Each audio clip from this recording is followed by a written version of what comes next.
और इसको 10 बार खींचो। 1 2 3 4 5 6 7 8 9 10। अब इसको तेजी से खींचना है दूसरे हाथ को, ठीक है। 1 2 3 4 5 6 7 8 9 10। फिर इस तरह 1 2 3 4 5 6 7 8 9 10। आया समझ में? और श्वास बिना छोड़े शरीर को टाइट करना, ठीक है।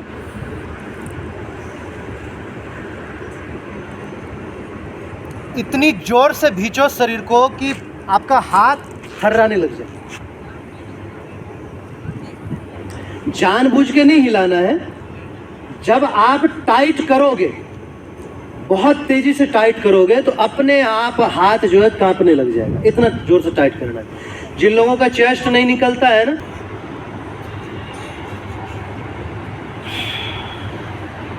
जिनको हल्का सा चक्कर आ रहा है किसी को ऐसा, तो उसके शरीर में कई ऐसे तत्वों की कमी है जो तत्व जरूर पूरे होने चाहिए।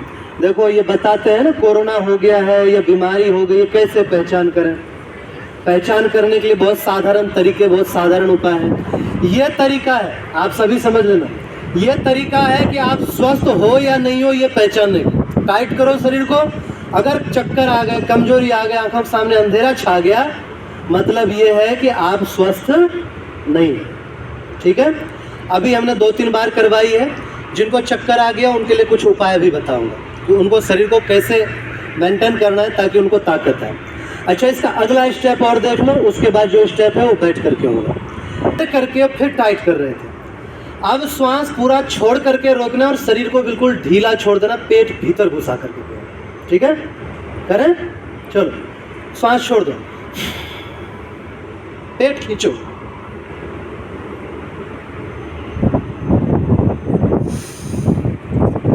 दो सेकेंड 3 सेकेंड, बस इतना है। दोबारा से करते हैं, चलो।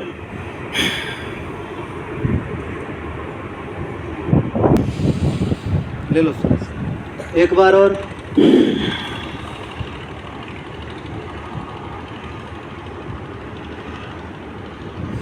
बस एक प्रक्रिया और कर पा रहे हो। यहां पर पेन होगा, थोड़ा सा हो रहा है। बिल्कुल सीधा, घुटना सीधा करके खड़े हो जाओ। इससे कितनी चीजें, जिनका भी नड़े दिख जाते हैं ना, 2 मिनट में सही हो जाएगा, केवल 2 मिनट में। घुटना बिल्कुल सीधा रखना, समझने के लिए इतना पर्याप्त है। अब आप लोग बैठ जाओ। एक प्रक्रिया और बता दूं बैठने के बाद। उस प्रक्रिया, पंजे जो है, पंजे को ऊपर की ओर खींचना और हाथों को भी ऊपर की ओर खींचना, इस तरह से। लेट लो आप लोग, समझ में? लेटो, लेट जाओ। हाथ को ऊपर की ओर और पंजे को भी ऊपर की ओर खींचना है। जोर से खींचना है, दम लगा करके, जोर लगा करके खींचना है। अच्छा, अब दूसरी स्थिति इसी में करना है। हाथ नीचे करो, नीचे की ओर। हाथ को भी नीचे की ओर खींचना और पंजों को भी नीचे की ओर दबाव करना, नीचे की ओर खींचना। 10 गिनती तक। 1, जोर से, 2 3 4 5 6 7, जोर से खींचना है, 8 9 और 10। बस इतना रहो। इसको 3-3 बार दोहराना है। एक प्रक्रिया और बता देता हूं, बस योग का इतना ही रहेगा, बाकी आगे बताएंगे। आप में से एक कोई चले जाओ। एक दाएं की ओर आएगा और घुटना बाएं की ओर, सिर इस तरफ और ये इस तरफ। उसके बाद सिर उस तरफ और ये इस तरफ। कर पाओगे? करो, नहीं रहनी चाहिए। हाथ एक ही जगह रखो।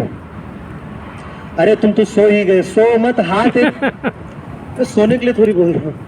इस तरह करो, सीधा रहना है। हाथों को वही रखो, सिर इधर पैर इधर। सिर दाएं पैर बाएं, सिर बाएं पैर दाएं, जैसे घोड़ा करता है उस टाइप से। इसमें करते रहो, स्पीड बढ़ाओ, करते रहो। ठीक है, आज के लिए इतना काफी। उठ जाओ। अब इन सबके बहुत सारी समस्याएं समाप्त हो जाती है। एक बीमारी होती है स्लिप डिस्क। डिस्क का हिल जाना, वो सही हो जाता है। आप देखो इस समय शरीर की अवस्था क्या होती है। अब आप जितने भी शिक्षक गण हैं ऊपर बैठ सकते हैं। जीवित हैं अभी, पता नहीं अभी गई है कि जीवित है। 2017 में उनके यहाँ नियम रेगुलर चल रहा है, चल ही रहा है। और अंबानी जी आप जानते हो गरीब आदमी तो है नहीं, ठीक ठाक घर के व्यक्ति हैं, बहुत अमीर है, भारत के सबसे अमीर व्यक्तियों में। एक नियम जीवन में और महत्वपूर्ण है, भोजन आप लोग करते हो उस बर्तन में जिस बर्तन में जानवरों को भी नहीं कराना चाहिए। बच्चे भी समझो और खासकर टीचर समझें तो बहुत अच्छा रहेगा। एक धातु है जो बॉक्साइट से बनता है, बॉक्साइट से अपने आप में ही जहर है, उसका नाम है एल्युमिनियम। जानते हैं ना, सबके घर में एल्युमिनियम का प्रेशर कुकर घुसा हुआ है कि नहीं, सबके घर में। भारत में बॉक्साइट तो बहुत लंबे समय से केरला में है, कर्नाटक में है, या कच्छ में, गुजरात में है, परंतु हमारे ऋषि मुनियों ने, भारत के प्राचीन पूर्वजों ने एल्युमिनियम का बर्तन नहीं बनाया, क्योंकि वो जानते थे इसमें बहुत नुकसान है। एल्युमिनियम में जो भोजन बनता है उसमें 87% से 93 माइक्रोन्यूट्रिएंट्स और जितने भी भोजन के लिए बहुत जरूरी पाचक तत्व होते हैं वो सब समाप्त हो जाते हैं, बचता ही नहीं। और उसके अंश भी धीरे धीरे घुलते घुलते शरीर में जाता है। जो एल्युमिनियम में खाता है 10, 15, 20 साल में उसको अस्थमा होगा ही होगा। अस्थमा होता है, तनिक होगा। बच्चों की आंखें कमजोर होगी ही होगी, दिमाग कमजोर होगा ही होगा, किडनी खराब होगी, डायलिसिस और जाने कितनी बीमारियां, लीवर डैमेज हो ही जाएगा ढंग से, केस उड़ जाएंगे, तमाम बीमारियां इससे होती, बहुत सारी बीमारियां। भागवत ऋषि ने एक बहुत साधारण से सूत्र में इस बात को कहा है, जिस भोजन को बनाते समय उसमें सूर्य का प्रकाश और वायु का स्पर्श ना पड़ रहा, उस भोजन को मत करो। कुकर प्रेशर एक ऐसा ही बर्तन है, उसमें ना तो सूर्य का प्रकाश घुस सकता है और वायु घुस नहीं सकता, बाहर भले निकले उससे, है ना। तो बहुत आवश्यक है कि एल्युमिनियम के बर्तन का त्याग करो। आपको हड्डी मजबूत चाहिए, एल्युमिनियम का बर्तन का त्याग करो। आप लोग गोल्डबर्ग को जानते हो क्या? गोल्डबर्ग नहीं जानते? रेसलिंग जिन्होंने देखा वो जानते हैं। रेसलिंग वो WWE आता है ना, उसमें उठा के फेंकते रहते हैं इधर उधर। तो गोल्डबर्ग अपने समय के बहुत बड़े ग्रेट रेसलर रहे, अभी जीवित है, शुद्ध शाकाहारी, वो मांसाहारी नहीं है। उस व्यक्ति, वो लेक्चरर भी है, बहुत जगह लेक्चर देते हैं। अल्टीमेट वॉरियर भी एक बहुत अच्छे फाइटर है, बहुत अच्छे दार्शनिक और लेक्चरर भी हुए। उन्होंने कहा है, उनसे किसी ने पूछा आपकी शक्ति का राज क्या है, तो उन्होंने भी इस बात को, आप इंटरनेट पर देख लेना, मिल जाएगा, नाम से सर्च कर लेना, लेक्चर मिल जाएगा। भोजन करने के लिए सबसे अच्छा बर्तन कौन सा है? मिट्टी का, मिट्टी सबसे अच्छा, क्योंकि मिट्टी में हर वो तत्व बचेंगे, हिंदी में बोले तो, जो शरीर के लिए आवश्यक पोषक तत्व है। लेकिन अगर मिट्टी के बर्तन में बनेंगे तो 100 का 100% आवश्यक तत्व मौजूद रहेगा, पकने के बाद भी। थोड़ा समय अधिक लग जाएगा। बहुत लोगों की शिकायत आती है कि हम कैसे करें, हम तो शहर में रहते हैं। नीता अंबानी जी, उनके घर में मिट्टी का तवा है और दाल जो मिट्टी के वो उसमें हांडी में बनता है। आप कहोगे वो गरीब आदमी है क्या, इसलिए बनाते हैं? नहीं, स्वास्थ्य का उनको देखना है, स्वस्थ रहना है, इसलिए बनाते हैं। इंटरनेट पे देख सकते हो, सर्च कर सकते हो, लेक्चर सुन लो। तो मिट्टी के बर्तन में भोजन बना और मिट्टी के बर्तन में भोजन करो। मेरे पास कितने ऐसे लोग आते हैं, बच्चों ये समझो, बड़ों को भी समझाता हूँ, आपको इसलिए समझा रहा हूँ क्योंकि आप लोग इस देश के भक्त विवेकानंद बन के निकल जाए, कितने लोग अल्बर्ट आइंस्टीन बन करके निकल जाए, कोई पता थोड़ी ना होता है। थॉमस जो था एडिसन, स्कूल में थोड़ी किसी को पता होगा कि ये बल्ब का आविष्कार करेगा, नहीं पता होता है। लेकिन क्या पता कौन कहां से कितना बड़ा निकल जाए। अभी से जान लोगे तो बेहतर रहेगा।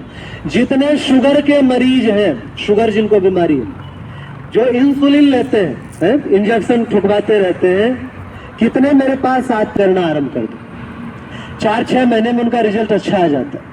वो बोलते हैं पूरी तरह से नॉर्मल है। छोटे मोटे नहीं, जिनका 600 से ऊपर है, जिसको आखिरी स्टेज कहते हैं, लास्ट स्टेज, वो सही हो जाता है। तो प्रयास करो, आप अपने मॉम डैड को बोलो, माता पिताजी को बोलो, और जो शिक्षक है वो भी क्या कहते हैं, पीटीएम कहते हैं, पेरेंट्स मीटिंग जो टीचर होता है, टीचर मीटिंग जो होता है, उसमें जब बुलाएं तो ये आवश्यक शिक्षा दें कि बच्चों का दिमाग तेज करना है, हड्डी मजबूत करनी है, कुछ बनानी है, तो ये नियम अपना। मिट्टी के बर्तन जैसे स्वस्थ नहीं, वो लोग क्या करें, या आप लोग भी क्या करो जिनको ताकत की कमी महसूस होती है।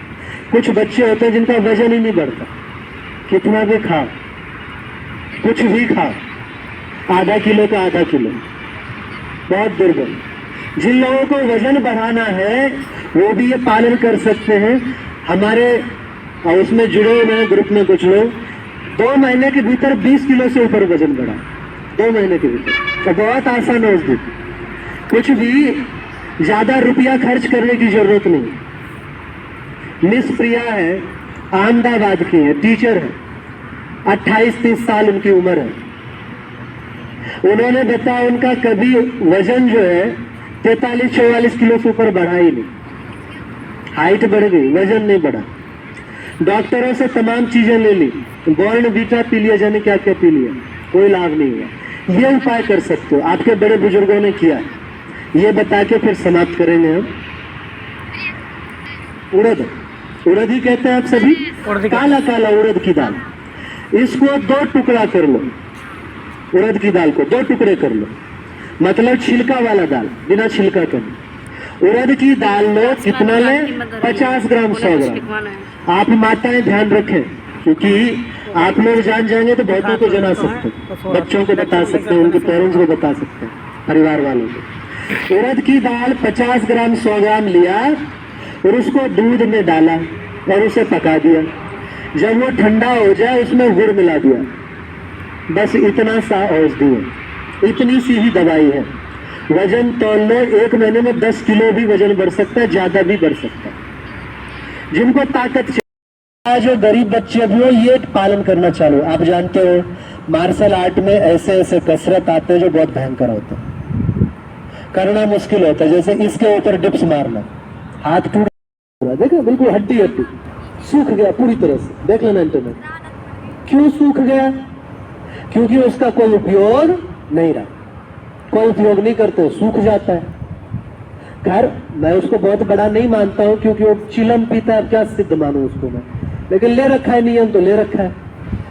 इसी तरह कुछ ऐसे अंग हैं जो कभी हिलते डुलते भी नहीं साहब। कान कौन हिलाता है? कोई नहीं हिलाता।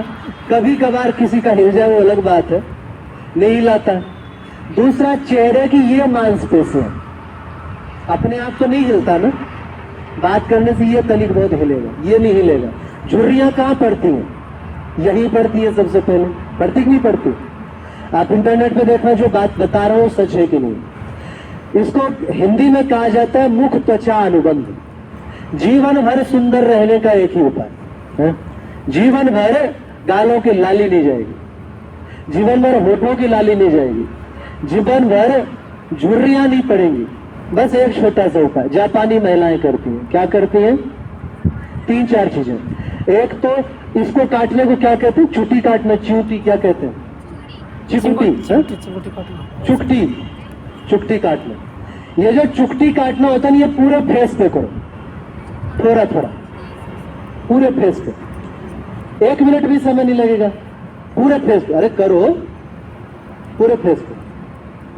जिनकी झुर्रियां पड़ भी गई है ना, आप 10 दिन में उसका चेहरा बदलता पाओ, पूरे फेस पे। एक और चीज, क्या? अपने फेस पे थप्पड़ लगाना है। बहुत तेज तेज नहीं, धीरे धीरे अपने फेस पर थप्पड़ लगाना। 10 दिन में आपके चेहरे में लालिमा बढ़ जाएगी, 10 दिन में। थप्पड़ नहीं, इतना धीरे भी नहीं करना है कि आप ऐसे ऐसे करो, इतना करो। जो अपने आप ना कर सके हमें बता देना, हम कर देंगे। तो ये करो, ये कर लिए। बस इतना 2 चीज रोज करो। कान को खींचो, कान को दोनों तीनों, इधर भी, नीचे भी और ऊपर भी खींचो। ये भाव कभी नहीं हिलती, यहां भी चिपटी काट सकते हैं। थप्पड़ पूरे चेहरे पे मारे। आप सर्च कर लेना जापान बस हो गया। जापान जर्मनी की महिलाएं यही करती हैं। हाँ, उनका क्या होता है, सेल होते हैं, जो डेड सेल होते हैं वो समाप्त हो जाते हैं। खून जो होता है, रक्त जो होता है वो क्या कहते हैं, उसकी प्रक्रिया सही रहती है, तो आपका चेहरा लाल रहता है, बिना मेकअप के भी सुंदर बने रहोगे जीवन भर। हाँ, अच्छा चलो, फिर भी दाग धब्बे हो गए तो क्या करें? दाग धब्बे हो जाते बहुतों के, दाग धब्बे हो गए तो क्या करें? बहुत साधारण है, कोई क्रीम मत लगाना, याद रखना। हाँ, क्रीम लगाने से कोई सुंदर नहीं होता। साबुन बिल्कुल मत लगाओ।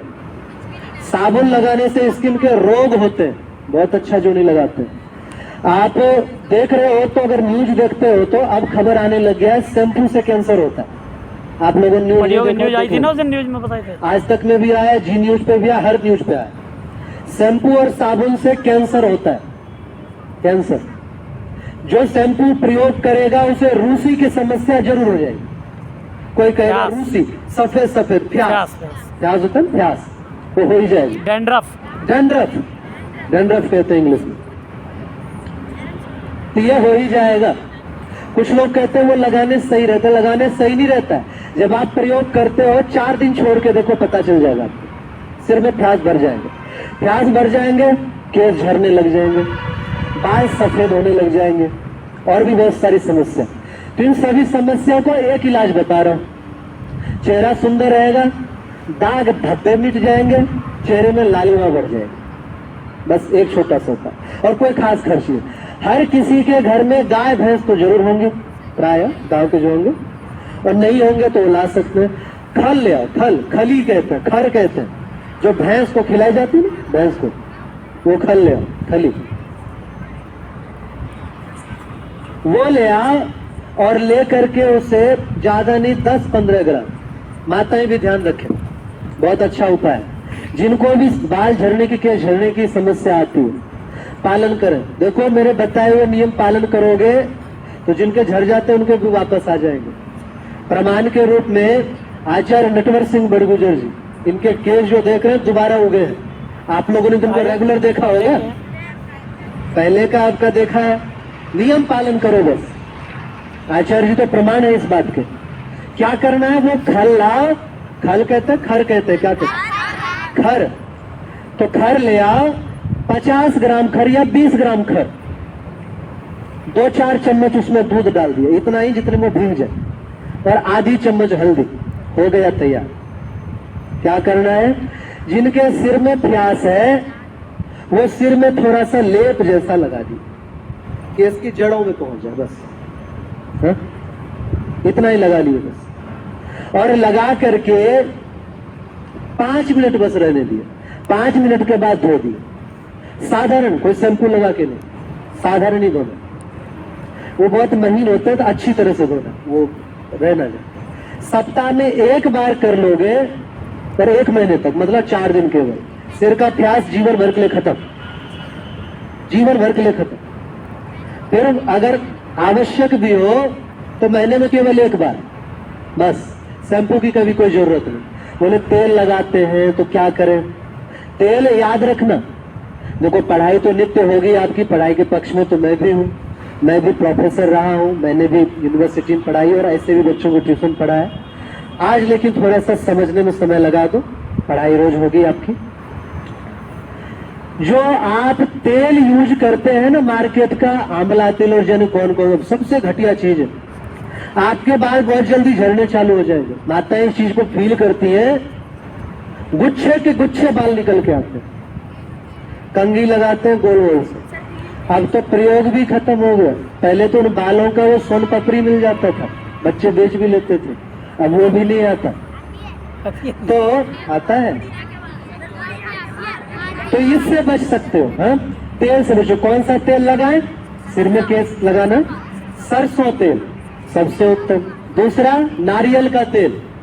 अच्छा, तो सबसे अच्छा कौन सा तेल है साहब? तिल का तेल। तिल का तेल वो बालों की त्वचा के भीतर प्रवेश करेंगे। तिल का तेल सबसे अच्छा। तिल का तेल लगा।